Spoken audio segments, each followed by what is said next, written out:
Oh, well, I'm liking this. Well, welcome and hello, my Instagram friends and all new YouTube subscribers. And if you have subscribed, thanks very, very much for that, because this is my very first project and the first time I try to edit a video clip and add commentary. So I hope it's worked. And if you hear any hiccups, just bear with me, because I'm doing this in one take.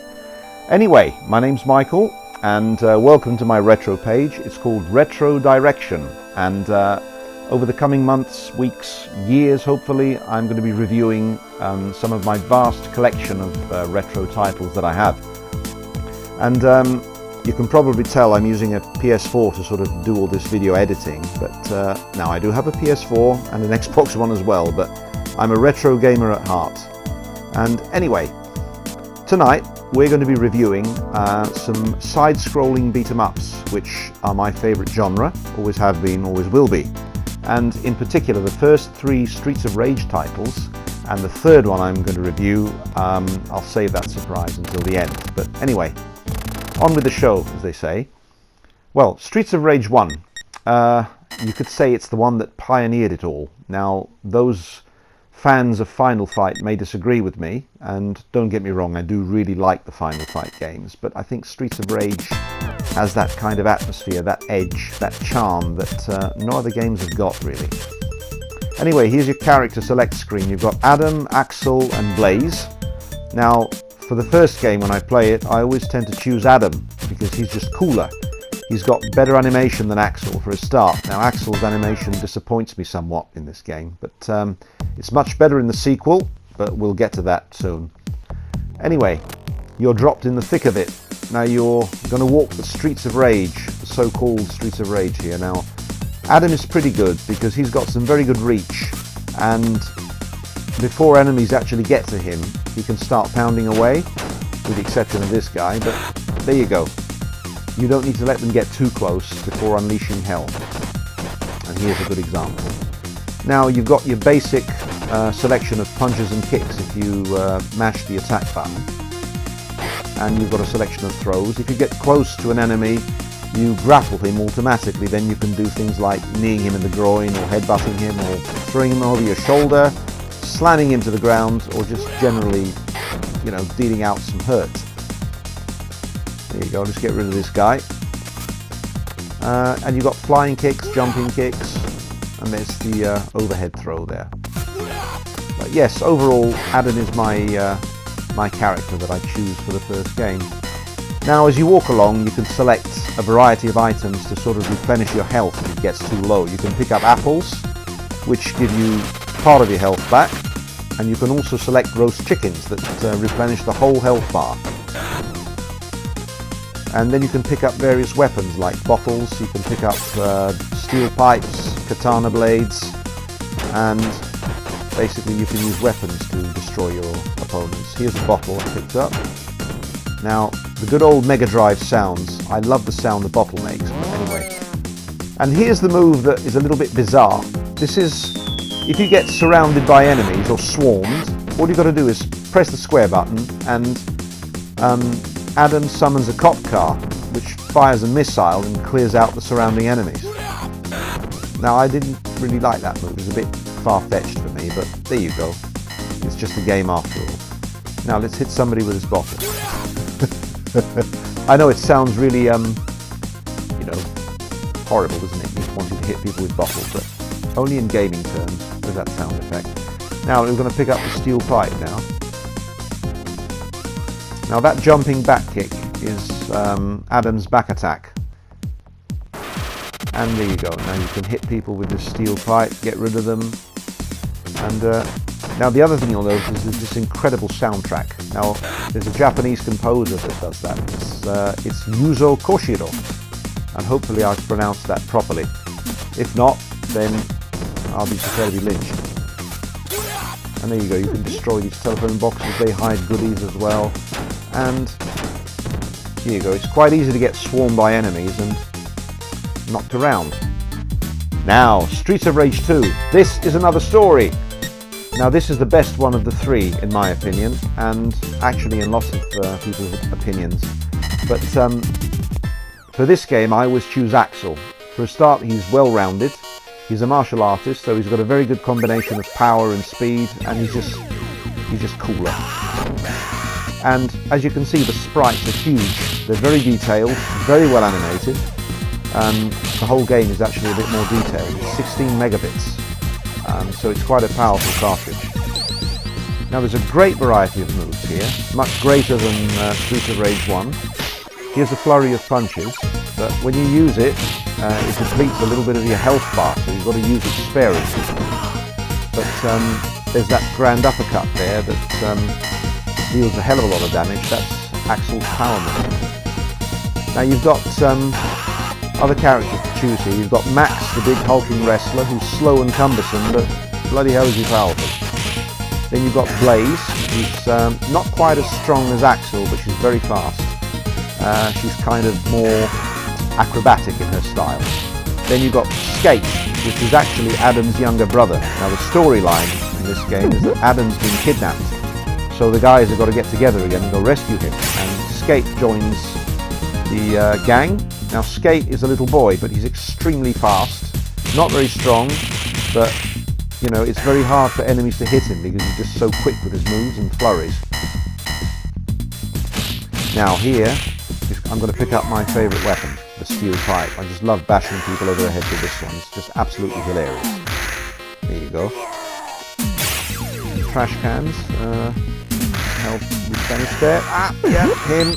That guy sneaks up behind you very quickly. Before you know it, he stabbed you. Now the knives, I pick them up but I throw them. I don't like using those. They don't do a lot of damage. Here we go. A few more people here. Now, in this game, when you're swarmed by enemies, you don't have the cop car to call upon, which I'm very happy about. You've got a move that it's where Axel spins around and does something called a dragon wing, where he sort of knocks away all the enemies that are surrounding him. That for me is a much cooler move, and it drains a little bit of health, but unlike the cop car that you can use it once per round, you can use this move as often as you want, but obviously, you know, take care of your health bar because it will deplete it. And I'll do it in a second. Flurry of punches. Slowly, surely. Or maybe I've done it already, I don't remember. But anyway, it's a move that clears his path. But anyway, let's get rid of this guy, and we're going to move on to Streets of Rage 3 now. And Streets of Rage 3 is, in my opinion, the weaker of the bunch, and you'll see why on the next screens. Now, Streets of Rage 3. You see this character here. This is called Dr. Zan. Now, he replaces Max from Streets of Rage 2. Now, Dr. Zan is not such a great character in my opinion. I've chosen him for the purposes of the video, so you see kind of what he's like. Now, he is a power character. He's a cyborg, so he's got a lot of electricity moves, but he does a fair amount of damage, so he's not too bad. I mean, he's one dangerous old man, so I wouldn't try stealing his wallet. There you go, there's quite a lot of guys here. Now, Streets of Rage 3, very controversial. Now, the version I'm playing is the Japanese one, and I've chosen that one for one particular reason. It's the first boss in the Japanese version, in my opinion, is the best one.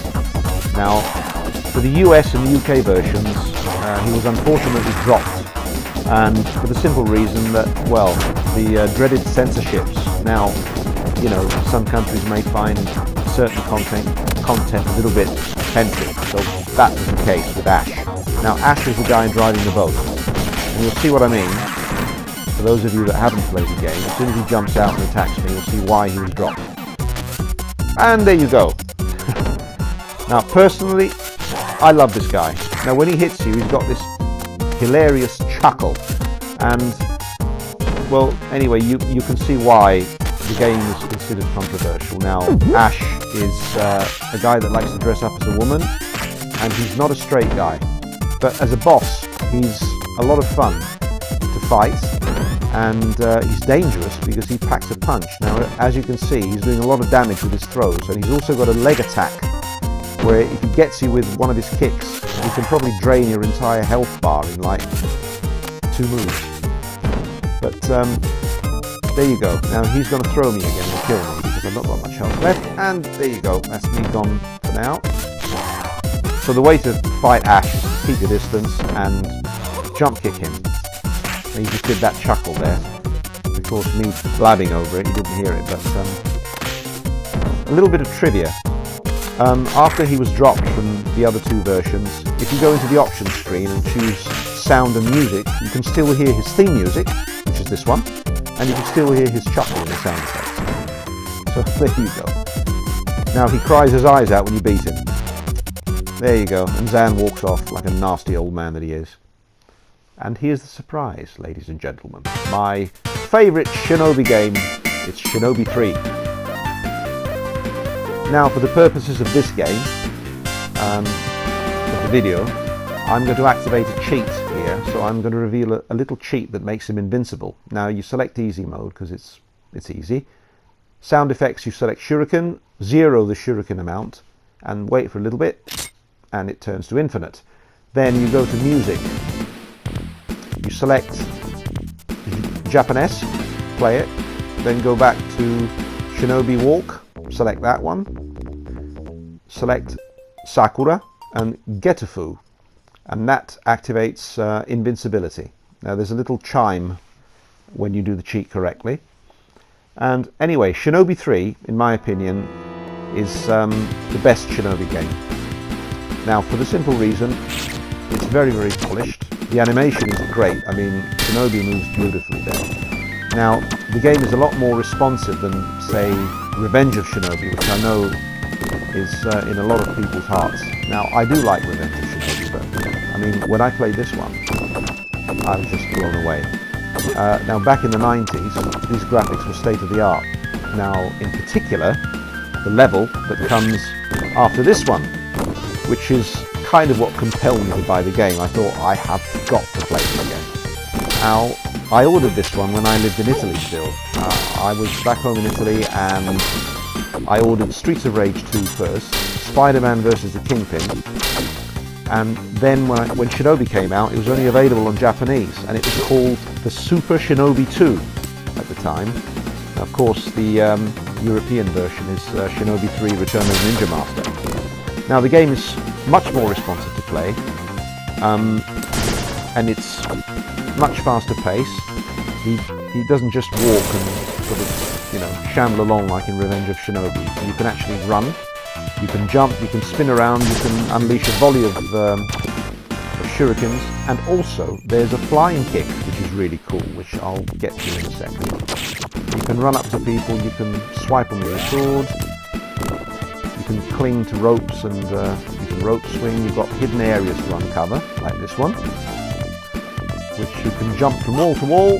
It's another cool move. You can get to unreachable areas, grab power-ups that are hidden from you, and then he's got his flying kick, which I'll do in a second. There we go. Go away. There we are. You missed it there because he's flickering, but I'll do it in a second. But it's a really cool move. So there you go. Now the graphics are good, the backgrounds are great, the bosses are really good. Now the game itself is very Japanese in flavour, and the bosses are based, some of them at least, they're based on Japanese mythology. You fight a variety of demons and you know, supernatural creatures. Let me do this flying kick for you, and here we go. Look at that, that's just amazing, isn't it? Brilliant. Great sound effect with it as well.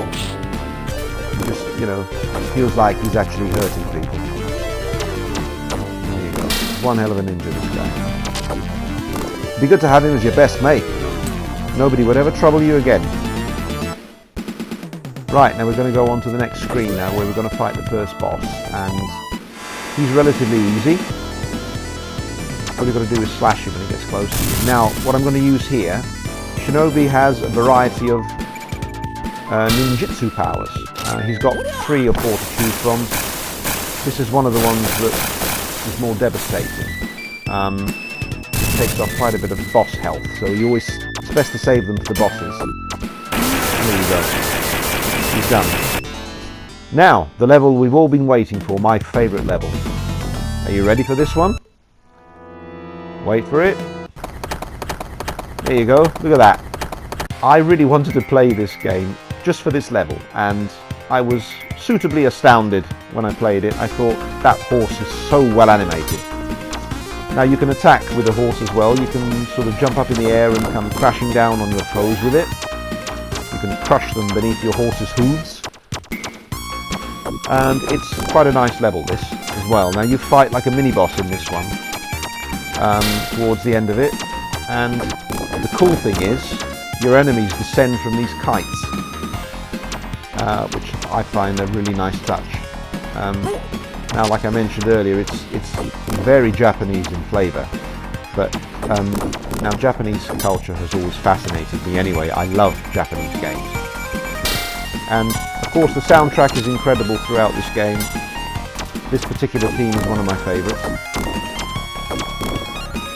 It's got that extra life there. So these guys are going to just keep coming until they get fed up and the boss decides to join the fray. But again, he's just like a mini-boss. The main boss is actually on the next level, which is quite long and a little bit tedious, so I'm not going to go into that one. But I thought I'd share this game with you anyway, because personally I think it's superb. Responsive, fantastic moves, great animation, and definitely worth having. It just, I mean, the action is very fast, and that's what we want from our games, isn't it? But anyway, thanks for watching. This, my first video has come to a close, but don't worry, subsequent ones will be longer, and I'm going to be releasing videos over the next few days. So every few days you'll have a new video with some more retro stuff up there. So thanks for watching, thanks for following, and I'll catch you guys soon. Ciao, ciao.